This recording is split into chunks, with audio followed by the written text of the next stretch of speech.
Bonjour à toutes et bonjour à tous, merci et bienvenue à cette conférence. On est ravis que vous ayez répondu présent et on espère qu'on saura répondre à vos questions le temps de ce déjeuner. Voilà, on va prendre le temps de se poser sur un thème qui pour nous est important, vous l'avez vu, l'alimentation. C'est d'ailleurs le thème qu'on a souhaité donner pour cette semaine de la qualité de vie au travail 2018. Alors c'est plus une semaine mais finalement un mois de la QVT. Et on a fait plusieurs événements mi-juin, un petit déjeuner bien-être, on a fait des tutos en ligne et on clôture en fait ce mois de la QVT avec une conférence sur ce thème, donc comment bien se nourrir en occupant un emploi sédentaire. C'est un thème relatif à votre bien-être et aussi et surtout à votre bien-être au travail. Donc on est là un peu pour vous éclairer sur ce sujet. Cédric Thomas, diététicien, nutritionniste installé à Lille, va tenter de nous informer, de nous convaincre et de nous conseiller, de répondre à toutes nos questions. Donc merci beaucoup Cédric d'être présent, d'avoir accepté de nous éclairer un peu sur le sujet. Je pense qu'on s'est tous posé la même question, à se dire qu'est-ce que je vais gagner finalement à mieux manger, notamment ici sur mon lieu de travail, sans me priver en fait. C'est la question. Bonjour Perrine et bonjour à tous. C'est moi qui vous remercie déjà de m'avoir invité à vous expliquer, enfin intervenir aujourd'hui. Effectivement, cette question, vous n'êtes pas la seule à vous la poser. Je pense que bon nombre d'entre vous peut-être, vous avez déjà posé cette question. Et des questions relatives à votre alimentation d'une manière générale. Moi-même qui n'ai pas toujours été nutritionniste, il y a quelques années, je me posais très souvent la question, c'est peut-être d'ailleurs ce qui m'a amené à changer et à faire ce métier. On va essayer, si au cours de cette heure entre nous, on va essayer de répondre à un maximum aux questions. Vous aurez un petit temps de questions à la fin de la présentation, n'hésitez pas à vous en servir pour rendre les choses encore un peu plus interactives. Alors, peut-être qu'on peut nous tester. Qu'est-ce qu'on connaît vraiment de ce thème de l'alimentation? Ce qu'on vous propose, c'est de commencer donc, par un petit quiz. Donc, vous avez devant vous des petits cartons, A, B, C, D, E. L'idée, c'est pour chaque question que vous puissiez lever. Donc, en plus, on est sympa parce qu'on vous a mis les couleurs à côté des lettres.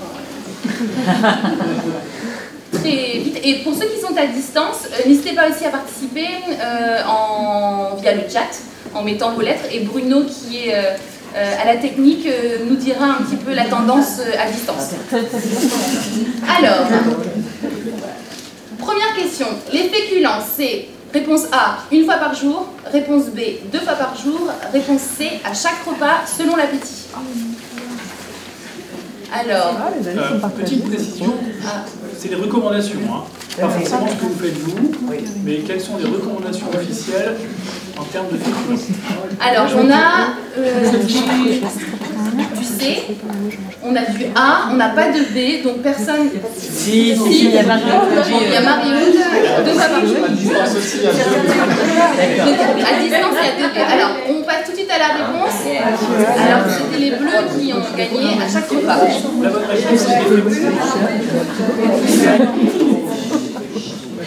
La bonne réponse, est effectivement la réponse C. Conseil et recommandations officielles recommandent la consommation de féculents à chaque repas. On en discutera par la suite. Moi, j'aurais proposé une réponse D à aucun repas. C'est une façon de faire. Maintenant, ça n'est pas La bonne façon. Pour les sportifs. Alors, deuxième question. Pour le lait et les produits laitiers. Une portion par jour. B, 2 portions par jour. C, 3 portions par jour. Et D, 4 portions pour les enfants, les adolescents et les seniors. On peut mettre plusieurs réponses. Il peut y avoir plusieurs réponses. Ça, j'aurais pu dire quand il y a plusieurs réponses. Alors, on a du A, on a du CD. T'aimes pas le lait aussi? Du A, on a beaucoup de CD. À distance? Du C, du D, un B. Un B? Du C. D'accord. Et un peu de D aussi. C et D, ça va. Bravo les CD. Voilà, les deux bonnes réponses sont C et D, effectivement. La recommandation officielle vous encourage à consommer 3 portions de prêts vérifiés par jour. Une de plus pour les enfants, les adolescents en croissance et les seniors. Troisième question, pour les légumes. Alors, plusieurs fois dans la semaine, une portion de 80 à 100 grammes par jour en alternance avec des féculents, 2 portions par jour associées aux féculents, ou seulement quand j'ai le temps.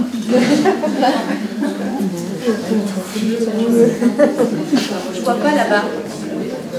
C'est bleu? Bleu, ouais.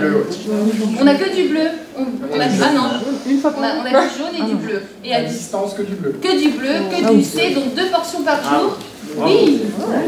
Vous connaissez la recommandation officielle. Ah, ce qu'il faut faire, on sait, je pense. Ce qu'on fait vraiment. Et si on a le temps, est-ce que vous pourriez nous dire quelle est votre consommation à vous? De légumes? Par exemple. Une fois. 3 fois par jour, madame.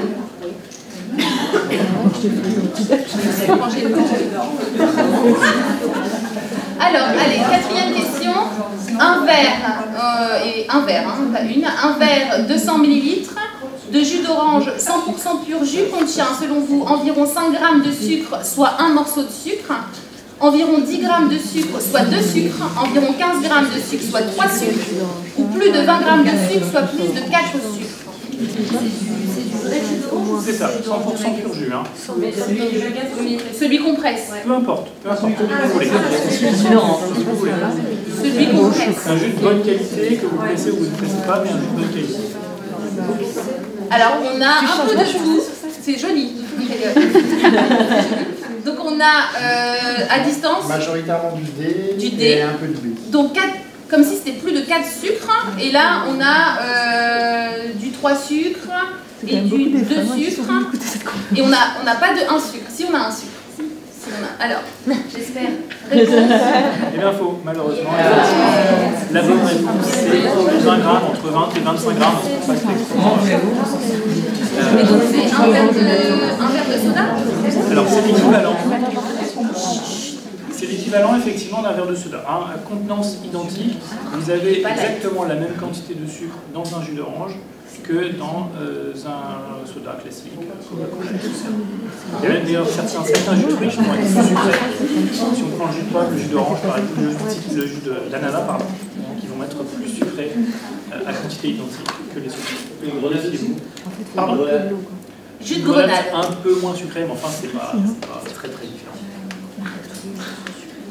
Alors, une portion quotidienne de viande pour un enfant de 5 ans équivaut à 50 grammes, soit la moitié d'un steak haché ou d'un œuf, 100 grammes, soit un steak haché ou 2 œufs, 150 grammes, soit un steak et demi ou 3 œufs.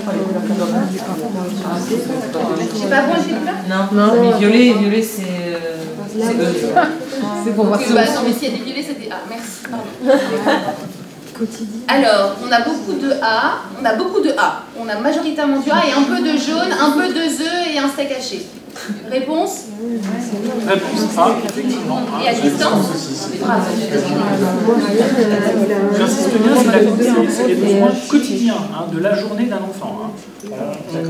Généralement, on dit à peu près 10 grammes par année et par jour. Donc, un enfant de 5 ans, c'est 50 grammes. Un enfant de 10 ans, ça va être 100 grammes sur la journée. Toutes les matières grasses font grossir. Vrai, faux, elles n'influent pas le poids. Faux, certaines encourageraient même la perte de poids. Donc on a du vrai, on a du faux, ça encourage la perte de poids. Et on a un petit peu de... Elles n'influencent pas le poids. Majoritairement du faux, elles permettent de perdre du poids à distance. Même chose. Ok. C'est très bien. Très bien. Bravo. Effectivement, alors ça, c'est des données relativement récentes, qui datent d'à peu près 2 ans. Mais on a bien montré que certaines matières grasses, notamment celles qui sont particulièrement riches en acides gras oméga 3, dont on parle beaucoup, vont plutôt encourager la perte de poids plutôt que de vous faire prendre du poids. Bien évidemment, dans une certaine quantité. Je ne vous encouragerai pas à boire les oméga 3. Et c'est lesquels concrètement? Les oméga 3. On retrouve notamment dans les huiles végétales, dans certaines huiles végétales, dans les poissons gras, etc. Les poissons gras. Le monde, effectivement, tendance à plutôt encourager la perte de poids plutôt que la prise de poids. Si vous êtes curieux, tapez sur Google oméga 3 et perte de poids, vous allez voir, vous allez être surpris. Vous allez actuellement, il y a à peu près 500 000 réponses qui devraient vous informer sur la question. Allez, on poursuit. Prendre des collations, c'est non recommandé, cela revient à grignoter. Il vaut mieux prendre une vraie collation qu'un biscuit, ou c'est recommandé la plupart du temps. Et il vaut mieux prendre une collation qu'un biscuit, là-bas. On a aussi recommandé la plupart du temps. On a non, ça revient à grignoter. Oh non, majoritairement du jaune et bleu. Ça va ensemble pour moi. À distance aussi, jaune et bleu. Ça répond bleu et jaune. Ok. Essentiellement bleu et d'ailleurs. Bravo, c'est Très le bleu bien. et jaune. Donc effectivement, la collation reste dans la plupart du temps de toute façon toujours recommandée et il est toujours plus intéressant de prendre une vraie collation que de prendre un simple biscuit dans l'après-midi qui n'aura pas d'effet satiété très intéressant. Donc qu'est-ce qu'on peut prendre concrètement? Ça, on va en parler après. Je donnerai quelques pistes. 8. L'activité physique. 30 minutes de marche rapide par jour permet de diminuer le risque de développer des maladies cardiovasculaires, certains cancers, le diabète de type 2, l'ostéoporose et le surpoids.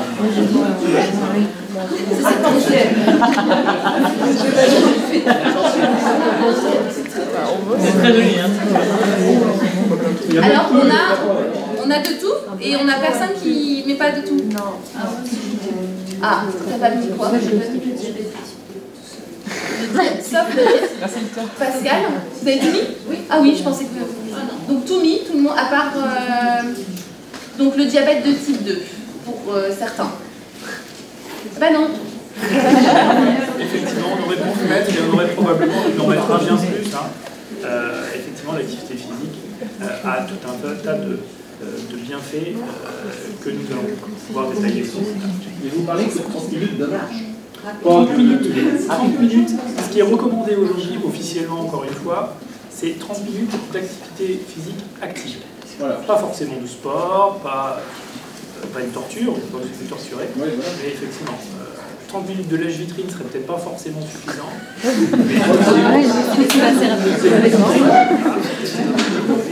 On parle vraiment d'activité physique active. Allez, pardon. Peu importe l'heure. Peu importe l'heure. On peut même fractionner, vous allez voir, ça c'est très souple, très souple. Allez, dernière question, après on passe aux choses sérieuses. Ces recommandations qu'on vient d'évoquer tous ensemble sont, selon vous, à appliquer à la lettre quotidiennement, des objectifs à atteindre et à adapter à chaque situation, ou des repères et un cadre pour mieux gérer son alimentation et être en bonne santé. Donc des repères, des cadres, des objectifs à atteindre, à appliquer à la lettre quotidiennement. Les trois. Il y a la Suisse. À distance? Essentiellement du C et un petit peu de B. D'accord. Donc des objectifs à atteindre et des repères, voyons voir. Oui. Oui, bravo, effectivement. Bon, bah, vous pouvez bien sûr l'appliquer à la lettre. Maintenant, je pense que votre corps, normalement, est suffisamment tolérant pour accepter que ça ne soit pas toujours exactement comme ça que vous allez pratiquer. Très bien. On poursuit. Allez, poursuivons. Eh bien, écoutez, je pense que déjà, ça a permis déjà de lever un certain nombre de questions. On voit bien que toutes les réponses ne sont pas unanimes, on va dire. Si on devait continuer maintenant, je me permettrais bien de vous poser à chacun, je ne sais pas, mais de nous donner un argument, puisqu'aujourd'hui on en connaît sans doute tous plusieurs, un argument qui vous permettrait d'envisager de changer vos habitudes alimentaires. Probablement, on ne pourra pas la possibilité de le faire aujourd'hui, mais probablement que ça serait très intéressant, on aurait des arguments très différents en fonction des personnes qui nous répondront. Sachez que malgré tous ces arguments qui sont probablement tous très bons, aujourd'hui, on est obligé de constater une chose, c'est que si on prend par exemple la question du surpoids, aujourd'hui les chiffres sont très clairs, malgré tous ces arguments, tous ces bons arguments, et on voit bien, il y a quand même une très bonne connaissance globale de l'alimentation, a priori les recommandations officielles. Aujourd'hui, en termes de surpoids, on considère qu'en France, il y a à peu près 15% des adultes qui sont obèses. 15% des adultes, 30% des enfants sont considérés comme étant en surpoids. Et malheureusement, je suis obligé de vous dire que les enfants en surpoids aujourd'hui feront probablement les obèses de demain. Pour continuer, qu'est-ce qu'on a comme manière aujourd'hui, qu'est-ce qu'on a comme outil pour nous permettre de bien gérer notre poids? Alors je vais parler du poids, mais pas que du poids, hein. C'est parce que c'est effectivement ce dont on parle le plus. Quand on parle d'alimentation, on se focalise très souvent sur le poids. Donc j'y reviendrai, mais on ne va pas parler que de ça, bien sûr.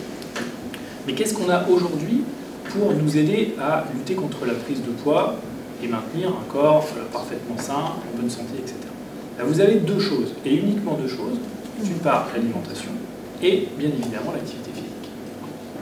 Je tenais à le dire tout de suite, on n'a pas d'autre choix, il n'y a pas d'autres outils pour nous aider à avoir un corps qui fonctionne dans de bonnes conditions.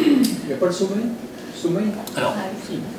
Et ça ne vous aidera pas, ça sera quelque chose qui va, si vous voulez, accentuer éventuellement le déséquilibre. Pour vraiment maintenir votre poids, vous n'avez pas d'autre choix que de manger correctement et à vous pratiquer une activité physique de façon. Il n'existe rien d'autre qui vous aidera. C'est pas tellement encourageant, finalement. On a beaucoup de messages. Aujourd'hui, on sensibilise la population. Manger 5 fruits et légumes par jour. Marcher au moins 30 minutes quotidiennement. Et puis toutes ces méthodes de régime, finalement, qu'on entend à la radio, à la télé, dans les divers médias. Comment, malgré cette sensibilisation de plus en plus forte, comment vous expliquez que la situation, en tout cas du surpoids, n'évolue pas dans le bon sens encore aujourd'hui? Alors, je vais vous faire part de mon expérience personnelle, mon expérience au cabinet. Selon moi, ce qui fait que ça ne fonctionne pas, c'est qu'on oublie de parler d'une chose essentielle quand on parle des arguments à améliorer son alimentation. C'est qu'on oublie quasiment systématiquement de parler du plaisir qu'on pourrait avoir à changer ses habitudes alimentaires. Je ne sais pas si vous avez déjà entendu parler de plaisir, mais très souvent, on a commencé déjà à en parler un peu. Quand on parle du régime, c'est souvent plutôt restriction que de plaisir. Et moi, je voulais insister aujourd'hui sur ce point. Vraiment, vous pouvez prendre plus de plaisir à manger mieux. Il faut vous suivre. Autant le sport, je suis d'accord, mais un régime, c'est quand même se priver des choses qu'on aime manger, du plaisir qu'on a à grignoter. Vous savez, si on doit parler encore un peu de chiffres, les chiffres sont très clairs aujourd'hui. Si demain vous vous mettez à envisager un changement de vos habitudes alimentaires, passer par un régime ou autre, je ne sais pas, quelle que soit la méthode que vous allez utiliser, les chiffres sont très clairs. Dans les 85 à 95%, vous avez 85 à 95% de chance ou de malchance d'échouer. Et dans les 2 à 5 ans, de récupérer malheureusement toutes vos mauvaises habitudes et probablement, si vous avez fait pour perdre un peu de poids, par exemple, de récupérer tous les kilos que vous avez perdus et probablement même d'en prendre quelques-uns supplémentaires. Ça, c'est aujourd'hui tout à fait avéré. 85%, c'est énorme, et on comprend pourquoi la situation du surpoids n'évolue pas favorablement en France. Mais pourquoi autant d'échecs selon vous? Quelle explication? Il n'y a qu'une raison à ça. En réalité, si vous voulez impérativement réussir à maintenir le bienfait de ce que vous avez mis en place, il faut impérativement envisager des changements de façon définitive de vos habitudes alimentaires. Si vous n'envisagez pas des changements définitifs, forcément, à terme, vous vous retrouverez dans la situation initiale. C'est ce que j'appelle, moi, la règle du même cause, mêmes effets. Et ça, malheureusement, trop peu de personnes vous le diront. Et je pense que c'est vraiment une erreur très très importante que vous envisagez ces changements de façon durable, pérenne, définitive. Donc en fait, après le régime, on ne peut pas reprendre l'alimentation, se faire plaisir, a priori on pourra continuer, mais reprendre les mêmes habitudes alimentaires qu'avant. Tout à fait. Vous ne pourrez jamais, à l'issue d'un régime, d'une période de changement de vos habitudes alimentaires, vous ne pourrez jamais retrouver la même façon de vous alimenter qu'avant cette période. Jamais. Sinon, forcément, vous retrouverez dans la situation, vous retrouverez votre difficulté. Ok. Quels que soient les régimes qu'on ait fait. Quel que soit le régime. Ça, c'est très clair, hein, dire que ce soit des régimes très On a restrictifs. déjà vu un nutritionniste, que ce soit un Wellpages, que ce soit autre. C'est pareil. La seule chose qui va faire que vous serez dans les 10-15%, ou dans les 95% qui ont échoué, c'est l'acceptation du fait que vous n'avez pas le choix que de changer vos habitudes alimentaires. Et les changer de On se fait façon... jamais plus plaisir finalement. Alors c'est là où justement, c'est là où on allait venir.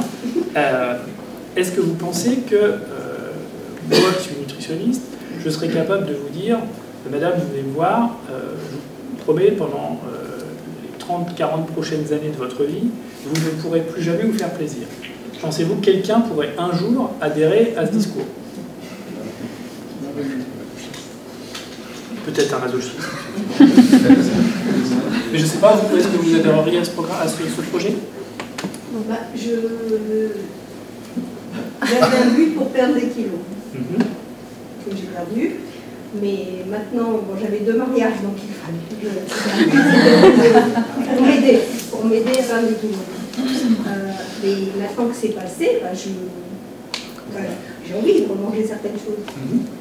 Alors, soit effectivement, vous pourrez reprendre, c'est ce que vous allez refaire dans votre quotidien à partir de maintenant, restera compatible avec les besoins de votre corps. Et là, à ce moment-là, tout se passera bien, il n'y aura pas de problème. Si malheureusement, cela vous conduit à glisser progressivement vers ce que vous faisiez il y a 3 mois, 4 mois, 6 mois, 1 an, probablement vous rattrapez. C'est maintenant pour vous, c'est à coup sûr que vous récupérerez tout ce que vous avez perdu malheureusement. Et lorsque on pratique du sport régulièrement, est-ce que là, on peut se permettre quand même de mieux manger? L'activité physique va vous donner une tolérance supplémentaire. C'est ce qu'on disait tout à l'heure. Vous avez 2 façons de bien gérer votre poids, bien gérer votre hygiène de vie, l'alimentation et l'activité physique. Si vous faites de l'activité physique, vous aurez une tolérance supplémentaire. J'ai au sein de la patientèle des personnes qui ont décidé de ne pas faire d'activité physique, malgré mes recommandations de ne pas en faire. On peut tout à fait maintenir son poids sans faire d'activité physique. Le souci, c'est que c'est un système qui peut très très vite être très fragile, puisque du coup, comme la seule façon de réussir à maintenir votre poids, c'est de manger correctement, vous êtes effectivement obligé au quotidien d'être ultra vigilant sur votre alimentation. Vous n'avez pas d'autre choix que d'être toujours très strict et très précis dans votre alimentation. Ça peut fonctionner, mais c'est très souvent source de frustration qui peuvent glisser à un moment donné vers un dérapage et un nouveau changement dans les habitudes alimentaires. D'accord. Et donc, selon vous, le plaisir, le confort, le bien-être, c'est la solution dans l'assiette, dans la pratique du sport physique. Est-ce que vous pouvez nous en dire un petit peu plus là-dessus? Alors, pour moi, encore une fois, vous n'avez pas d'autre choix. Vous n'avez pas d'autre choix. Excusez-moi. Aujourd'hui, personne ne peut ignorer les messages de prévention qu'on entend un peu partout. On en a parlé un peu tout à l'heure. Tout le monde, normalement, est censé avoir déjà entendu que c'est bien de manger bien, c'est assez important, etc. Et pourtant, les chiffres nous montrent aujourd'hui que ça ne fonctionne pas. Ça ne fonctionne pas. Que moi, je vois par exemple, au sein des consultations, très très peu de personnes viennent me voir en me disant j'aimerais mieux manger pour faire plaisir à mon corps. C'est quelque chose que j'entends très très rarement. Encore moins d'ailleurs chez une femme. Chez les hommes, ça peut arriver, mais très souvent a posteriori, après un petit problème de santé. Après un petit ou un gros problème de santé. Chez les femmes, c'est rarissime. Les motifs de consultation chez les femmes, c'est principalement pour des raisons esthétiques, la silhouette, etc. Maintenant, faut-il pour autant considérer que ces arguments sont des mauvais arguments? Personnellement, je ne crois pas. Ce qui est important, à mon sens, c'est de trouver l'argument qui va vous permettre d'envisager des changements, encore une fois, profonds et durables de votre alimentation. Et quels arguments pour un changement définitif de nos habitudes alimentaires? Alors, quels arguments? Si si je devais vous donner des arguments, effectivement, on pourrait probablement en trouver une bonne centaine, peut-être même beaucoup plus que ça. Certains que vous considérez comme étant très légitimes, d'autres peut-être beaucoup moins. Maintenant, selon moi, ce qui est important, encore une fois, c'est de trouver le bon argument, celui qui vous touche, celui qui vous permettra d'envisager le changement. D'accord ? Si on doit parler d'alimentation, j'aimerais vous rappeler, pour commencer, que l'alimentation, c'est avant tout, déjà, un besoin vital, un besoin naturel. Si un besoin vital, un besoin naturel. Ainsi, comment vous pourriez imaginer avoir un corps qui fonctionne correctement, qui fonctionne au maximum de ses possibilités, si vous n'avez pas le carburant adéquat, le carburant le plus approprié pour justement envisager le fonctionnement optimal de votre corps. Vous savez, aujourd'hui, tous les sportifs de haut niveau ont un nutritionniste. Et ils n'ont pas un nutritionniste pour perdre du poids. Un sportif de haut niveau qui va courir 6 heures ou 7 heures par jour n'a pas de surpoids, je veux dire, c'est très rare. Pourquoi ont-ils des nutritionnistes? Tout simplement parce qu'ils vont utiliser leur alimentation comme étant, cette fois, le carburant de leur performance. D'accord? Alors vous allez me dire, on n'est pas tous et toutes des sportifs de haut niveau. Oui, c'est vrai que vous n'êtes pas tous des sportifs de haut niveau. Maintenant, est-ce que vous n'êtes pas toutes et tous des athlètes du quotidien? Moi, je vous pose la question. On souffre surtout de sédentarité quand on est 6 heures, voire plus devant son écran. Est-ce que vous pensez que 30 minutes, voire fractionné 2 fois 15 minutes de sport, c'est suffisant? Suffisant, je ne sais pas. C'est probablement pas. Après, c'est un minimum, c'est une base. C'est toujours mieux que rien. Rien ne vous empêche d'en faire 2 heures si vous avez le temps. Mais une chose que je n'ai pas dit tout à l'heure, mais qui est importante, on ne peut pas tout miser non plus sur l'activité physique. L'activité physique, c'est important.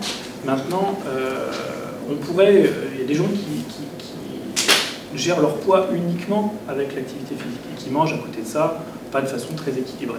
Le souci, si vous voulez, en faisant ça, c'est que ça vous impose d'être toujours en permanence,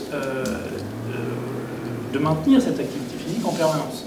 Si un jour, pour une raison X ou Y, peut-être une petite blessure, vous devez suspendre cette activité physique pendant quelques semaines, eh bien, malheureusement, la situation peut très très vite dégénérer et vous pouvez perdre le bénéfice de tout ce que vous avez entrepris. C'est ce qu'on voit très souvent quand on voit un ancien sportif de haut niveau, quelques mois après la mise à la retraite, on le voyait en général, ils ont torsi un peu. Bon, c'est exactement ça et je vous assure que c'est des choses que je vois de façon très fréquente au Québec. Où est-ce qu'on en est? C'était le meilleur carburant en fait. Alors le meilleur carburant. Ouais, comment ça se manifeste concrètement? Comment ça se manifeste concrètement? Puisque c'est le carburant, bien évidemment, si vous n'avez pas le meilleur carburant, vous ne pouvez pas imaginer avoir les meilleures performances. Imaginez-vous dans votre voiture, si vous mettez la moitié, remplissez la moitié de votre réservoir avec de carburant, vous ne pourrez pas aller aussi loin que si vous remplissez la totalité de votre réservoir. Dans votre corps, c'est pareil. Si vous négligez votre repas, ou si vous avez des repas qui ne sont pas suffisamment satiétogènes, forcément, ça se traduira à un moment donné par des coups de pompe, des coups de fatigue, etc. etc. Ne sont pas rares les chefs d'entreprise ou les cadres qui me consultent et qui me disent, vous savez, moi je préfère, sincèrement, plutôt que de prendre 15 minutes pour manger un sandwich sur mon bureau, sur mon ordinateur, je préfère me passer de ma pause au repas. Alors pourquoi pas, chacun est libre de faire comme il veut, mais la plupart du temps, je pose toujours cette question pour poursuivre, en disant, mais est-ce que vous êtes sûr que sur le reste de votre journée, vous êtes toujours à 100% de vos possibilités?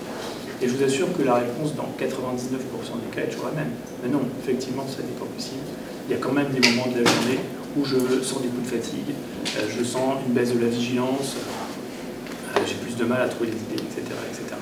Je considère, moi, que de prendre un quart d'heure pour manger le midi, vous pouvez prendre plus, bien sûr, mais si vous avez ne serait-ce qu'un quart d'heure pour manger le midi, c'est au final gagner 1 heure de productivité à la fin de la journée. Ça, je suis convaincu. Et quand vous sautez le petit déjeuner? Alors, sauter le petit déjeuner, rien ne vous oblige à prendre un petit déjeuner, bien évidemment. On va le voir tout à l'heure quand je vais vous présenter les règles à essayer d'observer, qu'on est libre de prendre un petit déjeuner ou pas. L'idée étant de ne pas priver votre corps d'une nourriture dont il a besoin de façon régulière. Maintenant, vous pourriez très bien ne pas avoir faim au petit déjeuner, ne pas savoir manger à 6h30. Rien ne vous empêche pour autant de peut-être envisager quelque chose à 9h ou à 9h30. D'accord. Donc on a parlé donc de fatigue, de baisse de la concentration, bien sûr. Mais si on voulait également parler d'autres arguments, on pourrait parler d'un confort. Je pense que vous êtes probablement toutes déjà rencontrées face à la situation d'un petit déjeuner, encore une fois, pas suffisamment acétogène, avec le ventre qui gargouille en cours de matinée. C'est pas très très confortable. Hein. Combien de fois ça m'est arrivé, les patients qui me disent « Ah, vous avez faim ?» C'est pas très sympa. Donc c'est pas très confortable. Ça peut également se transformer en grignotage en cours de journée. En fin de matinée, on a un peu faim, on se laisse aller plus facilement vers un biscuit. En fin d'après-midi également, quand vous rentrez chez vous, si vous avez un peu faim, vous pouvez glisser éventuellement vers quelques grignotages. Et comme ça pouvait ne pas s'arrêter là, très souvent, ça s'accompagne aussi de culpabilité, parce que on sait tous que le grignotage, c'est pas forcément très très bien, c'est pas forcément ce qui est le plus adapté. Et ces grignotages vont conduire aussi très souvent à de la culpabilité. Le sommeil, si vous le disiez, bien sûr, je pense qu'on est tous à peu près conscients que, en fonction de la nature de repas que vous allez faire, vous allez potentiellement perturber votre sommeil, enfin l'optimiser ou le perturber en fonction de la nature du repas que vous allez faire. Une chose manger moins pour mieux, enfin manger léger. Manger mieux. Mieux. Manger mieux. Le plus important, c'est toujours de manger mieux. Vous ne sous-estimez pas les besoins de votre corps. Ça, c'est très important. Alors, on entend souvent le soir, par exemple, il faut manger léger. Oui, à condition de s'entendre sur ce qu'est manger léger. Si manger léger, c'est simplement manger une soupe le soir, je vous assure que ça n'est pas assez. Concernant le sommeil, une question à distance de Catherine qui nous dit qu'on dit pourtant que le manque de sommeil favorise la prise de poids. Oui. Ça n'est absolument pas incompatible. Encore une fois, l'idée étant d'avoir un cadre de vie, une hygiène de vie la plus optimisée possible pour justement maintenir ou optimiser la qualité de votre sommeil, ce qui va également aussi du coup participer à l'harmonie globale de votre corps et du coup une bonne gestion de votre poids, bien sûr. Tout à fait. Une chose qu'on connaît moins, enfin sur laquelle on est un peu moins conscient, même si ça a été totalement avéré aujourd'hui, l'influence de l'alimentation sur le stress. Si vous prenez deux personnes, enfin la même personne, à des moments différents de leur vie, un moment où elle va manger correctement et un moment où elle va manger moins correctement, plus déséquilibré, vous aurez une attitude vis-à-vis du stress, vis-à-vis de la pression, de l'anxiété, qui va être différente. Le bien manger va vous conférer une capacité de gestion du stress, d'adaptation au stress qui est bien plus importante. Toujours concernant le sommeil, il y a une question de Laurent, faut-il un délai entre le repas du soir et le sommeil? Alors, il est souhaitable effectivement que vous n'alliez pas vous coucher tout de suite après le repas. Il ne faut pas manger dans le lit. Idéalement, enfin ça dépend quoi, bien sûr. Mais encore une fois, tout dépend surtout de la nature de ce que vous allez manger. Si vous mangez une raclette, le soir, vous mangez 400 grammes de fromage le soir, que vous mangez 1 heure, 2 heures ou 3 heures avant d'aller vous coucher, de toute façon, probablement, vous passerez une mauvaise nuit. Difficile de parler d'alimentation quand même, je vais y revenir un petit peu sans parler du surpoids. C'est le surpoids, nous en tant que professionnels de santé, ça ne concerne pas le côté esthétique de la chose. Hein, que vous puissiez vous trouver jolie avec 4, 5, 10 kilos de plus, personnellement, moi ça ne me pose aucun problème. Le problème c'est que le surpoids aujourd'hui correspond, le surpoids, les différentes catégories de surpoids et d'obésité correspondent aujourd'hui à des facteurs de risque différents. Et au plus vous allez rentrer dans des catégories élevées de surpoids, au plus vous aurez des facteurs de risque importants. Les facteurs de risque, quels sont-ils? On connaît surtout les facteurs de risque de maladies cardiovasculaires.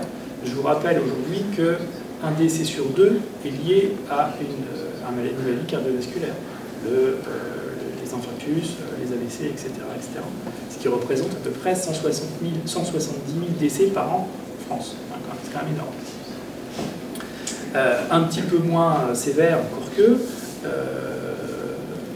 une mauvaise hygiène alimentaire, on en a parlé tout à l'heure, peut également déclencher, ou en tout cas encourager la survenue de certaines maladies métaboliques, telles le diabète, par exemple, qui n'est quand même pas une maladie tout à fait anodine, on va dire.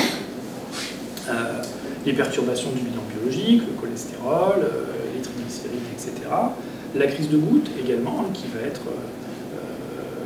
être totalement influencée par votre alimentation, si vous avez tendance à faire ce genre de choses. On vous prescrira un régime alimentaire particulier pour justement vous permettre de réduire vos douleurs. L'inconfort digestif aussi, on y pense, enfin, c'est pas quelque chose qui est très bien traité aujourd'hui en France, mais c'est quelque chose qui parle à beaucoup d'entre nous. Les troubles du transit, les ballonnements, les problèmes de digestion, les gaz, pourquoi pas, c'est vraiment des choses qui sont particulièrement désagréables pour celui ou celle qui sont, je dirais, malheureusement contraints. Et votre alimentation va également jouer un rôle sur ces petits problèmes. Ça comme ça. Bon, je pense qu'on est plutôt convaincus. Maintenant, si on voulait aller un petit peu plus loin encore. Alors, si on voulait parler aller un peu plus loin, maintenant il faudrait qu'on parle d'équilibre alimentaire. D'équilibre alimentaire et surtout d'adaptation de votre alimentation en fonction des besoins de votre corps. Pour cela, je vous propose de visualiser maintenant un petit document qui est la base en réalité de tout ce que vous devriez savoir normalement sur l'alimentation équilibrée. Un schéma très simple avec quelques colonnes, des grandes et des petites colonnes, qui représentent théoriquement les besoins de votre corps, la façon dont vous devriez organiser vos repas désormais pour obtenir une alimentation adaptée à votre corps.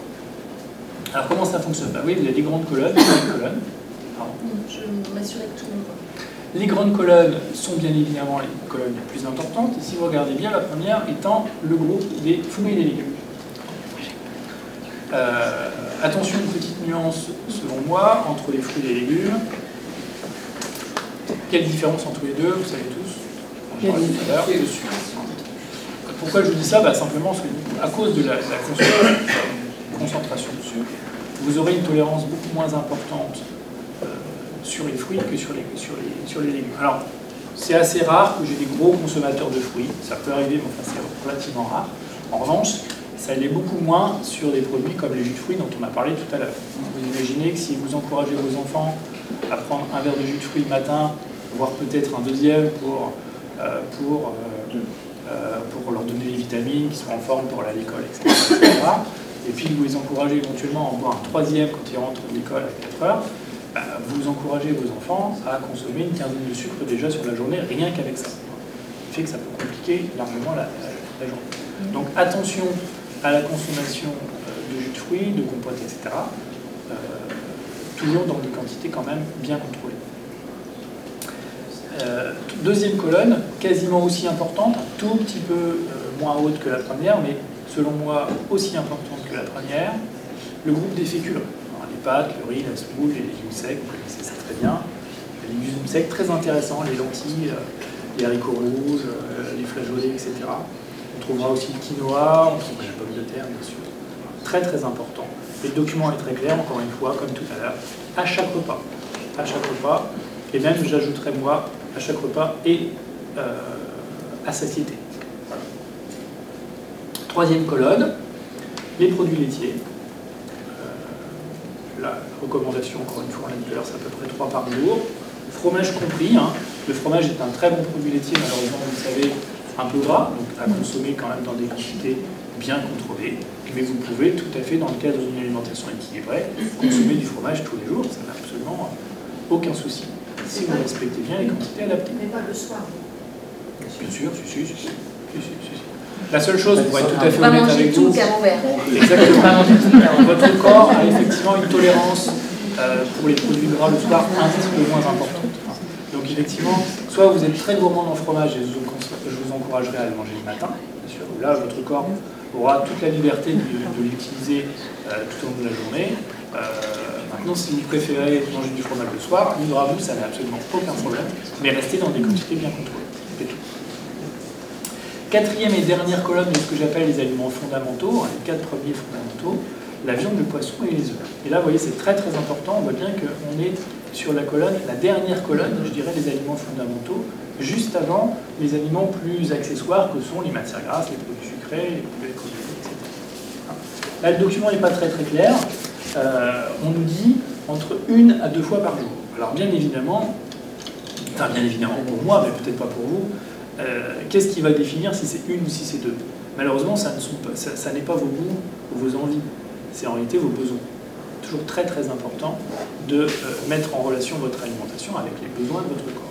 Alors 2 fois c'est possible, mais la plupart du temps ça va être quoi? Ça va être plutôt le profil d'un homme qui est un grand costaud qui va être maçon ou menuisier.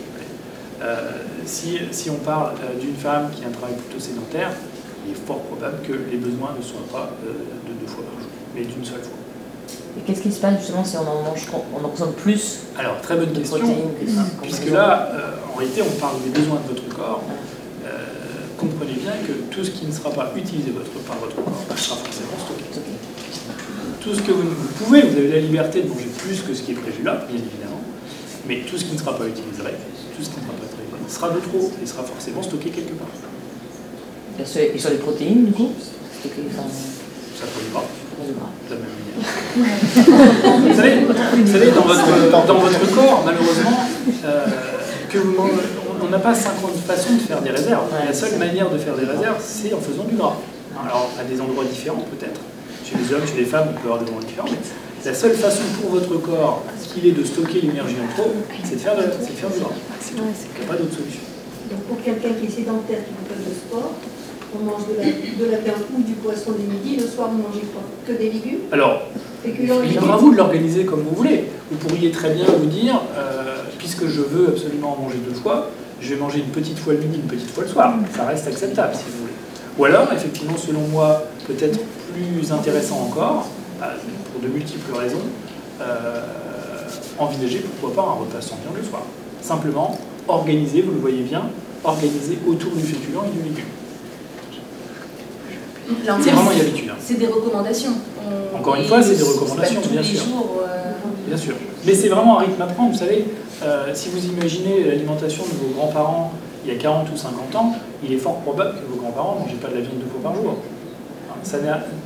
Moi, je ne suis absolument pas végétarien. J'adore la viande, c'est pas un problème. Maintenant, il faut toujours être conscient de ce que votre corps est capable de supporter et ce que votre corps a besoin et est capable d'éliminer. Aujourd'hui, chez une femme sédentaire, les besoins ne sont pas de 2 fois par jour a priori. Pardon. Les règles, peut-être? Oui, alors juste un tout petit mot, attendez, pardon, si vous arrivez à revenir en arrière, sur les produits plus accessoires, que sont les produits gras et les produits sucrés. Dans une alimentation équilibrée, rien n'est véritablement interdit. Vous pouvez tout à fait, il y a même des produits là-dedans qui sont absolument indispensables. Je pense notamment aux matières grasses. Sachez que les matières grasses sont absolument indispensables à la vie. Ce n'est pas question de supprimer. L'alcool serait aussi dans cette catégorie-là. Bien sûr, elle n'est pas indispensable à la vie, mais elle est tout à fait concevable dans le cadre d'une alimentation équilibrée. J'ai 2 questions en rapport avec ça, justement. Est-ce que la mode végane est compatible à l'alimentation adaptée? C'est une bonne question, mais c'est une question qui est compliquée. Il est difficile, en utilisant une alimentation végane, de ne pas être carencé en quelque chose. Alors après, libre à vous de l'être quand même. Il y a des moyens, des substituts alimentaires qui vous permettent, notamment sur la vitamine B12, d'éviter le risque de carence. Pourquoi pas. Moi, en tant que professionnel de santé et professionnel de la nutrition, je vous dirais que je ne pense pas que le corps soit véritablement adapté pour ne pas manger du tout de sources de protéines animales. Il faut savoir que vous trouverez aussi des protéines végétales, notamment dans les légumes secs, mais ces protéines végétales sont quand même moins facilement assimilables et vous retrouverez certains acides aminés qui ne sont pas présents dans ces protéines végétales et qui vont carencer quelque part un peu votre corps. Ça reste possible, maintenant, avec des difficultés éventuelles. Et pour les produits laitiers, qu'entend-on par portion? Une portion de produits laitiers, c'est, on va dire sur le fromage, c'est à peu près 40-50 grammes par jour, à peu près. Un yaourt est une portion, un verre de lait, c'est une portion de lait aussi. De petits Suisses. Alors les règles, avant de Alors, passer les règles. au conseil pratique. Voilà, il faut qu'on avance. Le tableau qu'on vient de voir jusqu'à présent est absolument fondamental.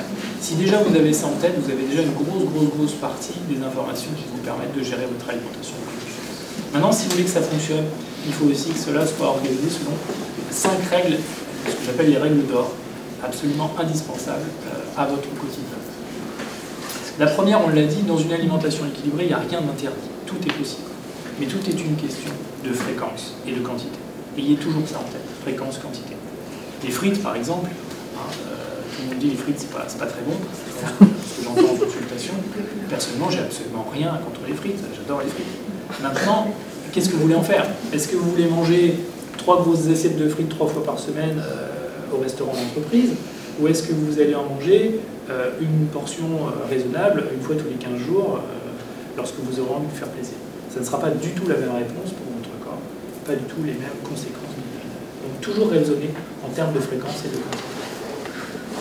Vous avez normalement maintenant, avec le document précédent, déjà une idée à peu près de ce que votre corps a besoin sur la journée, globalement. Je vous propose d'imaginer un grand plateau sur lequel vous allez mettre tout ce que vous mangez sur la journée, tout ce que vous devriez manger. L'objectif, vous l'avez compris, c'est de tout manger sur la journée, qu'à la fin de leur journée, il ne reste plus rien sur ce plateau. Si déjà vous avez fait ça, vous avez fait déjà rempli de grosses parties du travail. Maintenant, si en plus, vous le répartissez de façon adéquate sur la journée, là vous ferez la différence. Aujourd'hui, on considère que la meilleure répartition sur la journée, ça n'est pas 2 ou 3 repas comme on l'entend encore malheureusement trop souvent. La meilleure répartition alimentaire aujourd'hui, c'est plutôt 3 repas moyens, associés à 1, 2, voire 3 collations, pour éviter justement d'avoir des amplitudes de repas trop importantes entre les repas. Et donc si on parle de collation, juste on a eu la question tout à l'heure, quel type de collation vous conseillez? Alors quel type de collation? Très simple, en termes de collation, qu'est-ce que je peux vous proposer sur le lieu de travail? On peut parler des fruits par exemple, c'est quelque chose de relativement facile à mettre en place. Les yaourts, pourquoi pas les pains au lait. Les pains au lait? Pourquoi pas, oui. Mais pas 4. Voilà, Sans Nutella. fréquence Sans Nutella ou la barre de chocolat. ça peut être un morceau de pain, pourquoi pas, ça peut être un morceau de fromage. Tout est envisageable. Tout est envisageable. On parle d'amandes. On parle d'amandes aussi. Voilà, encore plus simple, effectivement. Une dizaine ou une quinzaine d'amandes sur la journée peuvent être tout à fait suffisantes pour assurer la satiété tout au long de la journée sans problème. Autre point important, la régularité. Ne cherchez pas, dans une alimentation équilibrée, dans votre alimentation, ne cherchez pas à être parfait ou parfaite. Ça n'a absolument aucun intérêt d'être parfait. Par contre, cherchez dans la mesure du possible à être régulier ou régulière. Ça veut dire quoi? Ça veut dire, il serait souhaitable par exemple que vous ne mangiez pas des légumes le midi, le lundi et le soir, et par contre que vous oubliez les légumes le mardi. Que par exemple vous hydratiez bien le mercredi, mais que le jeudi vous oubliez votre bouteille d'eau. Soyez régulier ou régulière dans tout ce que vous allez faire. Un dernier point très très important, le 5e, l'anticipation. Ça, c'est vraiment un maître mot qui vous aidera à gérer votre alimentation au quotidien. Si vous anticipez votre alimentation, vous gagnerez beaucoup de temps et beaucoup de confort. On va en reparler si on a un peu de temps après. Et si on passe au conseil pratique pour nous, avec nos contraintes liées à notre métier, à notre sédentarité dont on parlait tout à l'heure. Alors, sachez que il existe autant de façons de bien manger que d'individus. Il n'y a pas une seule manière de bien manger. À vous désormais, en fonction avec les recommandations que je vous ai données, d'essayer de trouver votre propre façon de manger. Bien sûr, chacun ici a des contraintes différentes. Certains peut-être sont obligés d'aller au restaurant tous les jours. J'entends souvent... Parce qu'on n'a pas de restaurant. Forcément, on va chercher, on va au restaurant... Et les tentations sont nombreuses. Alors moi qui ne vais pas très souvent au restaurant, en tout cas pas aussi souvent que je le voudrais, je trouve que c'est plutôt dommage de ne pas apprécier le restaurant, parce que très souvent que j'ai des cadres qui me disent mais comment voulez-vous bien manger alors que vous êtes au restaurant tous les jours? C'est absolument impossible. Et en réalité non, c'est tout à fait possible. Tout est une question, encore une fois, d'anticipation. Et l'anticipation, dans ce cas-là, c'est quoi? C'est de ne pas arriver au restaurant en ayant le ventre vide. Sachez qu'au plus vous aurez cette sensation de faim ou que votre corps aura ressenti cette sensation de faim, au plus vous serez amené à faire des erreurs alimentaires. Peut-être, à la place de choisir un plat qui aurait pu vous convenir dans d'autres circonstances, vous allez forcément être attiré par un plat qui va être plus gras, ou plus riche, plus sucré, etc. etc. C'est exactement le même mécanisme que quand vous allez au supermarché, vous faites vos courses, le ventre vide ou le ventre plein. Vous ne mettrez pas du tout la même chose dans votre caddie si vous avez le ventre vide ou le ventre plein. Donc, toujours anticiper. Prenez, encore une fois, une petite collation. Rien ne vous empêche, vous savez que vous avez un repas ce midi qui risque éventuellement d'être un petit peu compliqué à gérer, où les tentations sont nombreuses. Prenez ne serait-ce que 10 amandes à 11 h, vous allez voir que vous aborderez votre repas de façon beaucoup plus sereine.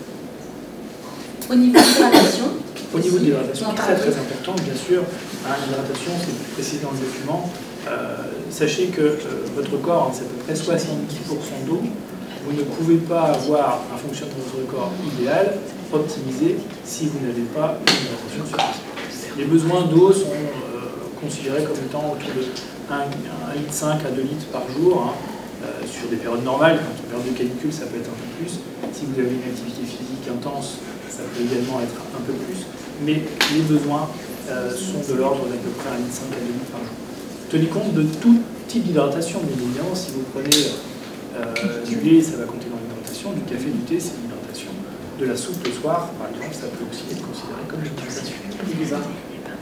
Alors, tout ce qui va être alcool, jus de fruits et soda, je ne les considère pas comme l'hydratation. En tout cas, c'est pas sur ça. C'est pas sur ça que vous allez devoir vous baser. Si je devais vous donner quelques conseils maintenant pratiques pour envisager le changement au niveau de vos habitudes alimentaires, je vous dirais procéder par étapes. Très très important, procéder par étapes. Ne cherchez pas à mettre en place trop vite les choses. Procéder par étapes. Par exemple, vous pourriez décider qu'à partir de maintenant, à partir de lundi, souvent on commence le lundi, vous allez mettre des légumes à chaque repas. Voyez, ça serait déjà une très très bonne chose. Imposez-vous forcément de mettre des légumes tous les jours. Une fois que vous aurez bien validé cette étape, vous pourrez passer éventuellement à une seconde étape. Bien gérer votre hydratation, pourquoi pas.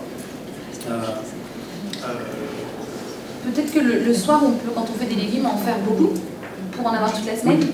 Alors, autant effectivement, sur des produits comme la viande, etc., moi je vous conseillerais de ne pas trop exagérer. On a vu que les besoins sont plutôt limités. Maintenant, sur les produits comme les féculents et légumes, dans la mesure où ça devient normalement la base de votre alimentation, moi je vous encourage effectivement toujours à en cuisiner beaucoup plus que votre portion de la journée. Ça vous permettra de gagner du temps et justement de réutiliser, pourquoi pas, vos légumes pour un repas du midi, le lendemain ou sur le lendemain, etc. Toujours l'anticipation. Si vous anticipez vos courses, si vous anticipez vos préparations, si vous anticipez la façon dont vous allez cuisiner, vous allez également gagner beaucoup de temps et beaucoup de sérénité dans votre alimentation. Au niveau du sport, quelle activité c'était monsieur tout à l'heure qui évoquait la question, 30 minutes de marche consécutive Alors voilà, effectivement, les recommandations, c'est 30 minutes, encore une fois, je le dis, d'activité physique active. Maintenant, ça veut tout dire et pas grand-chose. Ça, c'est effectivement un minimum, 30 minutes. Si vous avez la possibilité d'en faire 1 heure, 2 heures par jour, libre à vous, ça n'est absolument pas limitant, hein, vous pouvez. Sachez qu'effectivement, les recommandations du NOM, c'est ça, c'est 30 minutes. On peut donc les fractionner, vous pourriez très bien faire 10 minutes le matin, 10 minutes le soir, c'est tout à fait compatible. Maintenant, ce qui me semble le plus important à vous communiquer comme message, c'est utiliser, faites l'activité qui vous fait du bien, qui vous fait plaisir. Rien ne sert d'aller courir le dimanche si vous détestez ça, de faire du mal, c'est pas comme ça que vous arriverez à gagner en sérénité. Trouvez l'activité, si vous préférez marcher, marchez. Si vous préférez courir, courez, faire du vélo, faites ce que vous voulez. Ou la natation, pourquoi pas. Cherchez, trouvez, aujourd'hui je pense que sur l'île on a quand même beaucoup de possibilités. Cherchez l'activité qui vous fera du bien et encore une fois que vous pourrez mettre en place de façon durable et pérenne dans le temps. Alors, je ne pense pas qu'on puisse se forcer à faire une activité physique qui ne nous plaise pas pendant très très longtemps. Alors souvent j'ai l'argument aussi de me dire oui mais la fatigue, après ma journée de travail, je suis franchement j'ai pas beaucoup de courage pour aller encore mettre mes baskets et aller courir. Tous les sportifs vous le diront, faire du sport ne fatigue pas, au contraire faire du sport va vous redonner de l'énergie.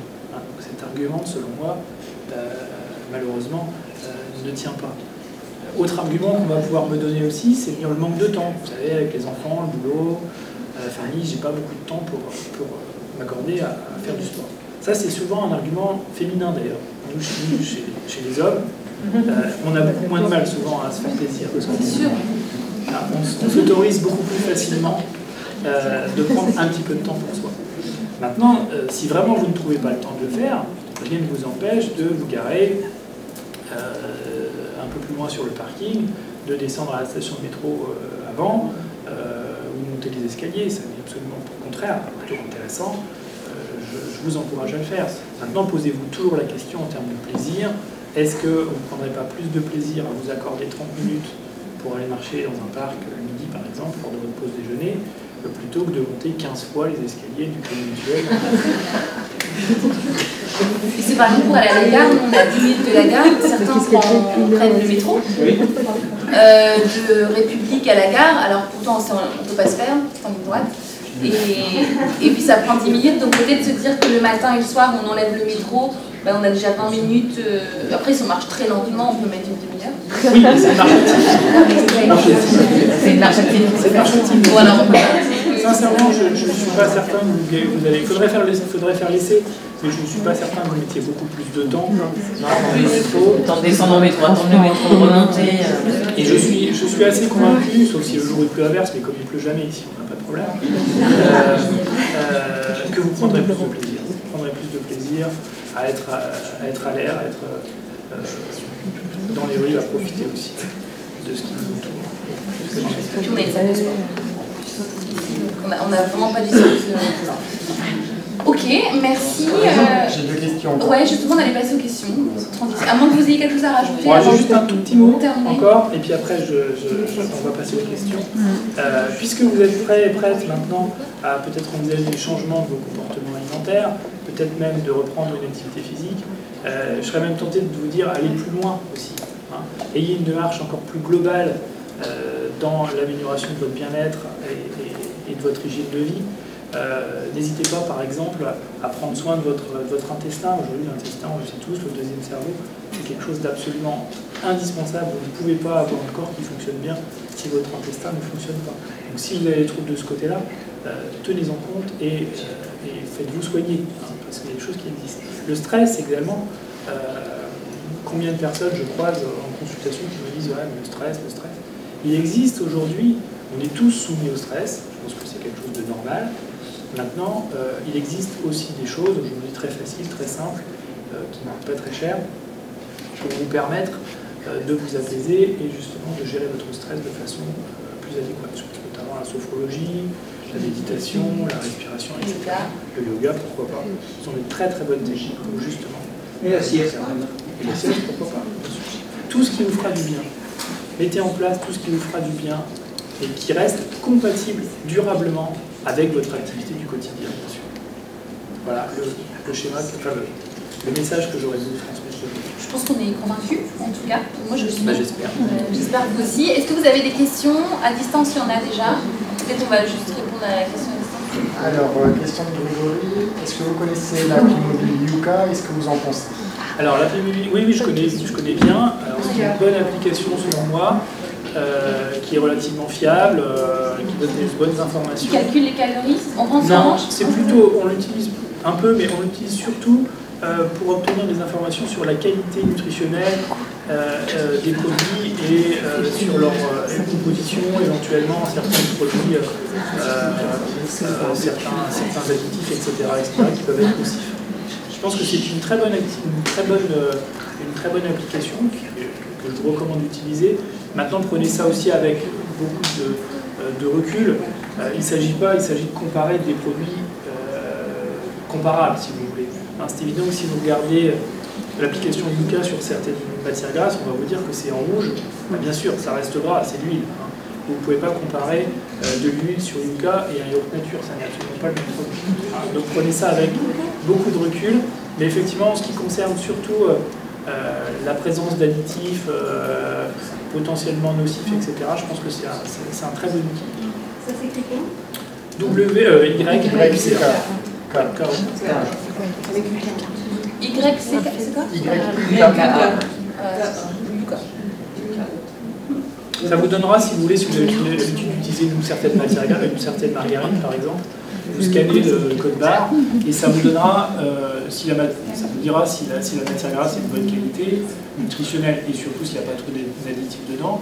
Et éventuellement, si elle n'est pas selon lui la plus pertinente, il vous proposera une autre marque qui est une alternative de meilleure qualité selon lui. Il y avait une question dans la... Oui. Après ce que vous avez présenté, notamment l'effet sur la santé et du coup le coût que ça peut avoir sur la sécurité sociale et tout ça, ou sur les absences de travail, j'imagine que vous pensez que ça relève de la santé publique. Et du coup, j'aurais bien aimé avoir votre avis sur comment on nous éduque au quotidien. On voit qu'ils ont abandonné les notations sur les aliments. Voilà, je me dis, est-ce qu'il y a un lobby qui fait que... Je pense qu'on est tous en droit de se poser la question. Effectivement, il y a des choses qui, a priori, vont dans le bon sens et qui sont régulièrement abandonnées. Bon, difficile d'avoir les dessous de toutes les affaires. Maintenant, je pense qu'aujourd'hui, encore une fois, on est tous responsables de notre santé. On ne peut pas attendre non plus que les pouvoirs publics nous mettent tout dans la bouche en nous disant ça c'est bon, ça c'est pas bon. Je pense qu'aujourd'hui, il existe suffisamment de façons de s'informer, suffisamment de façons de connaître quand même les règles efficaces. Vous voyez, c'est pas compliqué, encore une fois, c'est le document dont on a parlé tout à l'heure avec mes collègues. Vous tapez équilibre alimentaire, vous l'aurez instantanément sur Google. Vous mettez ça sur votre frigo, ces 5 règles-là, et vous avez normalement toutes les règles. Je vous assure que en consultation, après on est plutôt dans la pratique, savoir comment on va organiser ça, parce que vous avez des besoins, vous avez des envies, vous avez des goûts qui sont probablement pas les mêmes que madame. Hein. Donc effectivement, je peux pas vous donner à vous la même chose que ce que je donnais à madame. Mais si vous êtes capable, avec ce document, de créer votre propre alimentation, je vous garantis que vous n'aurez jamais de problème. Enfin, vous n'aurez plus jamais de problème de poids ou quoi que ce soit. Hein. Vous allez nourrir votre corps en profondeur en fonction de ses besoins, et il n'y a aucune raison qu'à un moment donné ça dérape. Donc, je pense qu'aujourd'hui, on doit être acteur aussi de sa santé. On ne doit pas forcément attendre que ça arrive directement dans nos assiettes. Bien sûr, chacun fait comme il veut, mais aujourd'hui, soyons aussi un peu responsables dans notre assiette. Une question à distance. Ouais. On parle d'aliments à privilégier et à bannir, mais a priori, les modes de cuisson sont aussi très importants. Alors, juste revenir sur le mot bannir, vous voyez, c'est un mot que je n'utilise jamais. Moi, je ne bannis jamais rien. On entend souvent la petite phrase, oui, je sais que normalement, dans un équilibre alimentaire, il faudrait manger de tout en petite quantité. Je ne suis pas tout à fait d'accord avec cette idée. Moi, ma phrase à moi, c'est je ne m'interdis rien, mais je respecte toujours les bonnes quantités et les bonnes fréquences. Petite nuance. Concernant votre question, les modes de cuisson. La cuisson. Bah, écoutez, toutes les cuissons peuvent être recommandées, recommandables. Encore une fois, en fonction, bien sûr, de certaines fréquences et d'une certaine quantité. Si vous voulez manger parfaitement diététique tout le temps, libre à vous de faire une cuisson vapeur. Ça, c'est possible. Maintenant, personnellement, c'est pas la genre de cuisson que j'utilise très volontiers, parce que je trouve que, effectivement, nutritionnellement parlant, ça peut être très intéressant, mais en termes de goût, c'est pas souvent ce le plus savoureux, quoi. Hein. Moi, si vous m'obligez à faire ça pendant très longtemps, pendant plusieurs mois, je suis pas sûr que j'adhère à votre programme pendant très longtemps. On utilisera le moins de matière grasse possible en cuisson, ça c'est évident, mais ça vous pouvez le faire au four par exemple, vous pouvez le faire avec des poêles aujourd'hui, même pour faire au feu, de très bonne qualité, qui utilisent très peu de matière grasse, sans aucun souci. On peut utiliser quoi aussi, sur tout ce qui est riz, les fétous, aujourd'hui il y a plein de choses avec les nouvelles matières. Les planchas, pourquoi pas. Je pense que toutes les modes de cuisson aujourd'hui peuvent être recommandés, mais encore une fois, en adaptant nos comportements. On n'est pas obligé de faire un bourguignon avec une viande très grasse et avec une tonne de beurre dedans, quoi. On peut aussi considérer que la saveur ne vient pas que par là. Il y a un mot que j'ai pas encore entendu depuis tout à l'heure, c'est le sel. Le sel ? J'avais entendu le mot là depuis tout à l'heure. Oui, non, mais vous avez raison. Sel, vous avez raison.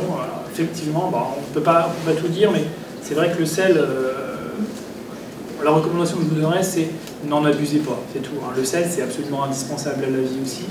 Vous auriez beaucoup plus de risques de ne pas consommer du tout de sel dans votre vie que d'en consommer un peu. Maintenant, c'est sûr que dans notre quotidien, on en consomme beaucoup, on en consomme trop. La règle à observer, c'est de ne pas en abuser. Alors, si on doit aller un petit peu plus loin, je vous dirais, essayez de ne pas mettre de sel trop en cuisson, ou en tout cas pas en début de cuisson. Sachez qu'à partir du moment où vous allez cuire vos aliments, le sel va perdre de son pouvoir salant. Donc, c'est probable que si vous alors mettez votre sel juste à la fin de la cuisson, mais pas en début de cuisson, pour éviter justement de pouvoir perdre son pouvoir salant, ce qui permet d'optimiser la consommation. Les aliments les plus riches en sel, c'est quoi? Les aliments habituels. Vous retrouverez beaucoup de sel dans le pain, vous retrouverez beaucoup de sel dans le fromage, et bien évidemment toujours dans les plats préparés. Là, effectivement, c'est toujours difficile de quantifier la quantité de sel que vous allez consommer. Plus vous allez pouvoir faire les choses par vous-même, plus vous pourrez contrôler, bien évidemment, cette consommation de sel. Moi, je reviens sur les protéines animales, vous disiez tout à l'heure. Si on veut arrêter de manger des animaux, on mange quoi du coup? Le schéma le plus simple, alors tout dépend si c'est vraiment des animaux ou si c'est simplement de la viande, par exemple. Des animaux. Si c'est des animaux, le schéma le plus direct. Sans être vegan non plus. Le schéma le plus direct, c'est les légumes secs. Vous trouverez dans les légumes secs, je vous rappelle encore une fois les lentilles, les haricots rouges, etc., une source de protéines d'origine végétale qui va être disponible pour votre corps, mais qui est moins disponible que les protéines d'origine animale. Donc il y a quand même un risque, en utilisant tous les légumes secs, de le faire tout le temps, de carences, de certaines carences. Est-ce que c'est lié à la pénibilité? Pardon? Vous parlez de protéines animales et végétales. Oui.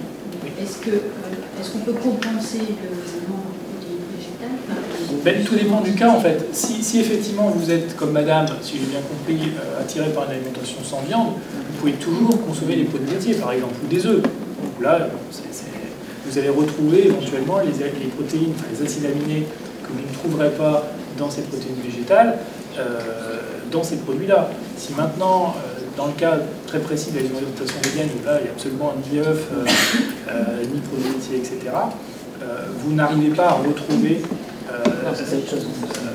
Et là, ça passe forcément par des compléments alimentaires. Pourquoi pas, hein, on peut l'envisager, la vitamine B12, pourquoi pas, autre chose.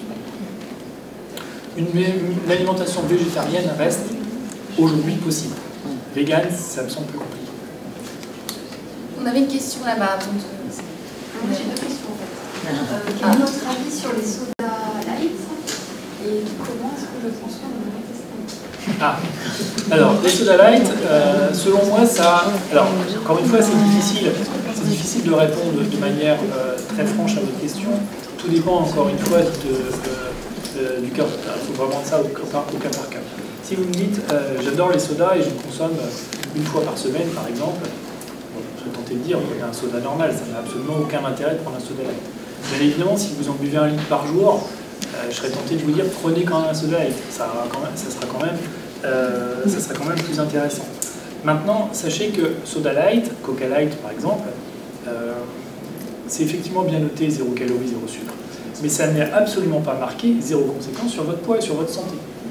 Faites très attention à ça. Le goût sucré, enfin le sucre avec le sucre et le goût sucré avec le sucre. Alors par exemple, mais il y a des effets néfastes si vous voulez des édulcorants, je peux vous en donner des dizaines. Je pense notamment, le principal selon moi, c'est effectivement pas l'édulcorant lui-même qui va faire grossir, ou va faire prendre du poids, mais l'édulcorant va encourager le stockage des graisses. Donc toutes les graisses que vous allez consommer par ailleurs dans votre alimentation vont être stockées à cause de cet édulcorant.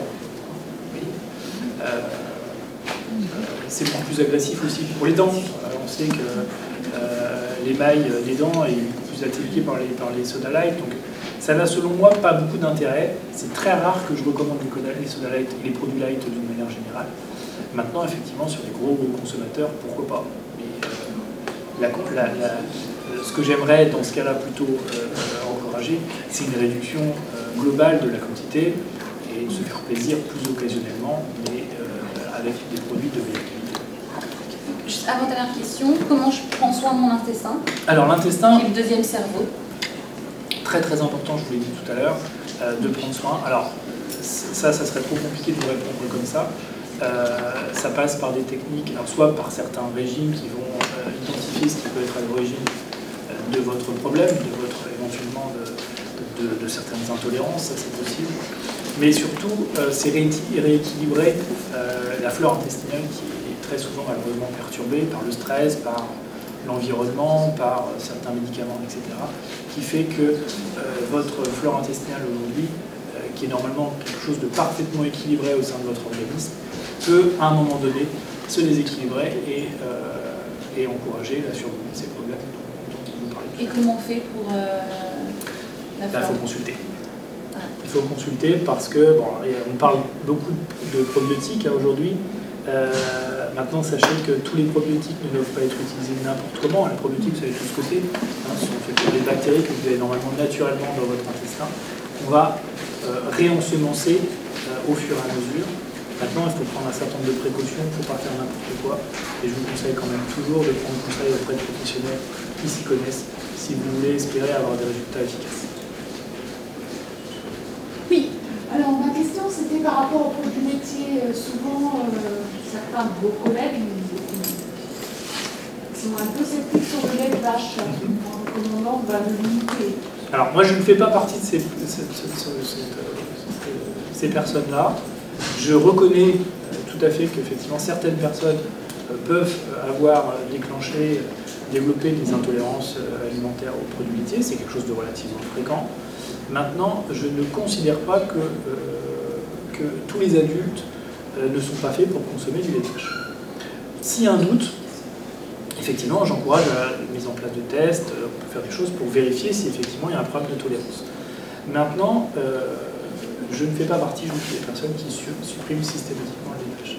Et ça, c'est quelque chose de relativement récent, mais quand bien même vous seriez intolérante au lait de vache, sachez que vous avez normalement toujours une petite tolérance résiduelle. Et moi, je vous encouragerais toujours à continuer à travailler cette tolérance. Parce que si vous supprimez purement et simplement tous les produits à base de lait de vache, vous allez accentuer cette intolérance.